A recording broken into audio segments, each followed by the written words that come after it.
1960, 70년대 공업화의 선두주자였던 동명목재.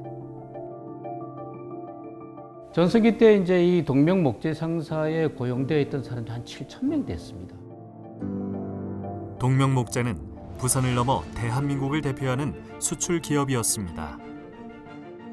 1967년도부터 71년도까지 4년 동안을 갖다가 우리나라 수출 최대 기업이었습니다.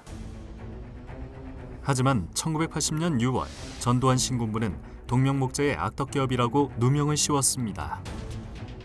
세금 이만큼 많이 내가지고 악덕기업이라면 뭐 때문에 세금 내는 것이 기업이라는 것은 그리고 부산에서 기부를 제일 많이 하는 사람입니다. 갑자기 사라진 동명목재. 그 이유는 무엇이었을까요?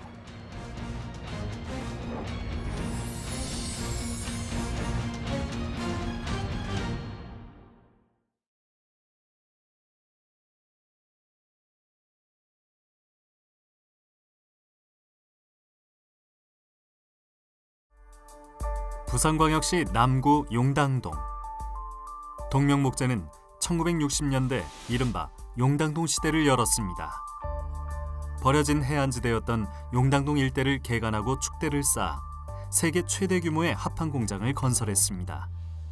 공장 용지와 맞닿은 바다는 방파제를 만들어 수입 원목을 저장하는 저목장으로 활용하는 등 합판 제작에 필요한 모든 시설을 갖췄습니다.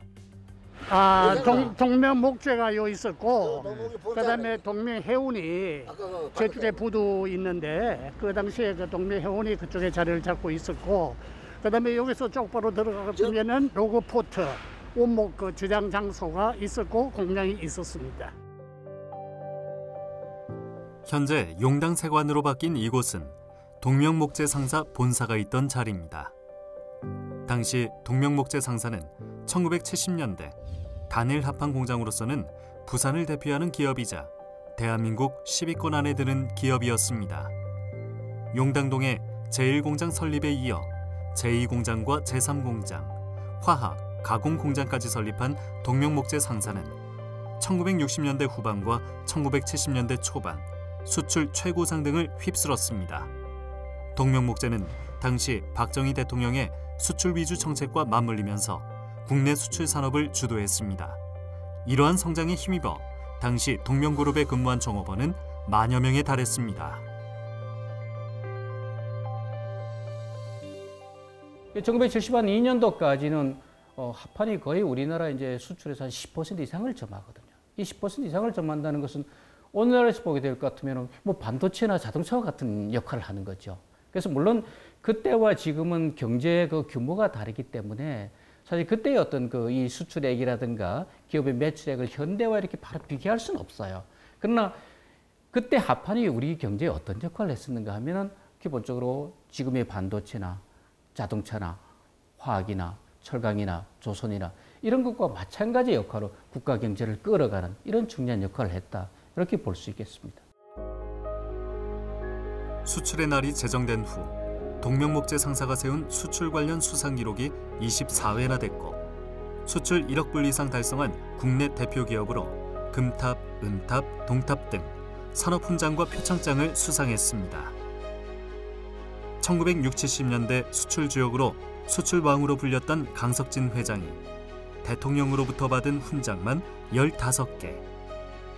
동명목재 상사는 그렇게 수출 최전선을 지키며 1960, 70년대 대한민국 대표 기업으로 부상했습니다.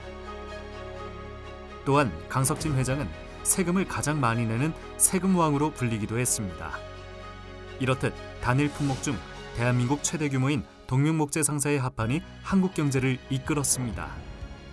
언론에서도 연이어 영예의 수출 최고상을 받은 동명목재 상사를 대서특필했고 강석진 회장 최고의 해라며 동명목재 상사가 그동안 쌓아온 노력이 헛되지 않았다고 극찬을 아끼지 않았습니다.